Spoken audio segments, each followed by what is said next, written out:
Le monde est en compétition. Des pays sérieux même en Afrique engagent de grandes réformes. Les challenges se jouent sur plusieurs tableaux. Des couleurs sont annoncées à travers des projets d'envergure et des décisions d'amélioration des conditions sociales. Au Bénin, en Côte d'Ivoire et au Sénégal, l'augmentation des salaires dans plusieurs secteurs d'activité a été actée. Au Bénin par exemple, l'agent de police actuellement rémunéré à 111 000 FCFA, passera à 150 000 FCFA soit 34% d'augmentation tandis que le militaire du rang passera de 91 000 FCFA à 133 000 FCFA, soit 46% d'augmentation. Une sage-femme dont le revenu net actuel est de l'ordre de 144 533 FCFA se retrouverait à 182 141 FCFA soit 37 608 FCFA de plus équivalent à 26% d'augmentation.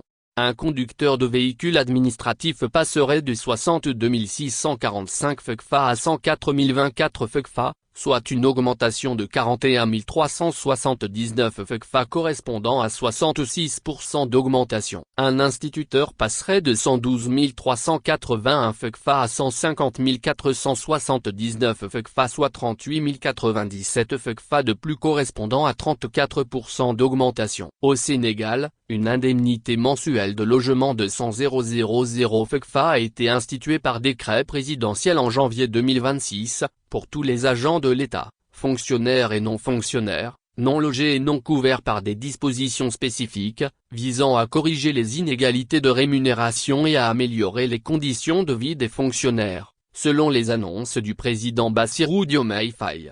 Après avoir suivi tous ces faits palpables des pays qui vivent et mettent au cœur de la gouvernance l'humain, on tombe dans un autre nommé Togo et on parle de meilleur classement Beriadi. C'est la trouvaille depuis quelques jours au pays de Fort-Gnassingbé. Le Togo maintient ses efforts dans la facilitation d'un environnement propice aux affaires. Le pays a de nouveau été classé parmi les meilleurs du continent, selon le Business Riadi 2025. Beriadi, publié fin décembre par la Banque mondiale. Avec un score global de 61,52 points, le Togo garde son statut de premier pays business-friendly en Afrique de l'Ouest, et se classe troisième en Afrique subsaharienne, derrière le Rwanda, 67,94 points, Imris, 63,20 points, s'enflamment les sources officielles. Et si ce classement est vérifié, quelle est son incidence sur le quotidien des Togolais? On a passé tout le temps à danser animation, à collectionner des meilleurs dans tous les domaines pendant que tout s'effondre dans le pays. Il est temps que cessent ces flatteries pour se consacrer à l'essentiel.